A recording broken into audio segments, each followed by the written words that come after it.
நம்ம தமிழ் மொழிக்கு ஒரு ஆழமான ரகசியம் இருக்கு தெரியுமா? மெய் எழுத்தை முன் நிறுத்தி எந்த ஒரு சொல்லும் இருக்காது. எதற்காக நம் மொழியில் இவ்வாறு இருக்கிறது என்று என்றாவது யோசித்திருக்கிறீர்களா? நம் முன்னோர்கள், நம் தமிழ் சமுதாயம், மக்கள் அனைவரும் உடல் இன்பத்திற்காக வாழ்ந்து இறந்துவிடக்கூடாது என்பதற்காக கூறப்பட்டுள்ளது. நாம் உயிரை முன்னிறுத்தி வாழ வேண்டும். உயிரின் உணர்வை உணர வேண்டும். உயிர் என்னும் இந்த ஜீவன் என்றும் அழிவில்லாதது. உயிர் இந்த உடலை விட்டு பிரிந்தாலும் இன்னொரு உடலை பெறுகிறது.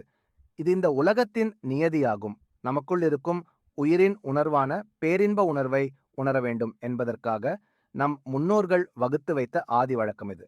ஆனால் இன்று இன்னும் தமிழ்நாட்டின் நடக்கும் நிலைமையை யோசித்துப் பாருங்கள். உடல் இன்பத்திற்காக அலைந்து பாலியல் குற்றங்கள் இல்லாத நாட்களை பார்க்க முடியவில்லை.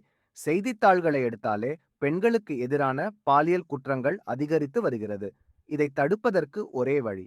பாலியல் குற்றங்களில் சிறையில் இருக்கும் கைதிகள் அனைவரையும் சுட்டுக் கொள்ள வேண்டும். இதை பற்றி எந்த தலைவர்களும் பேச மாட்டார்கள். ஏனென்றால் அவர்கள் பணத்திற்காக அலையும் கூட்டம்.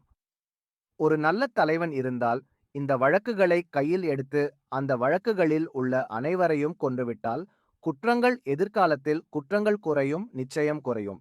அனைத்து மொழிகளையும் வாசிப்போம், தமிழ் மொழியை மட்டும் சுவாசிப்போம்.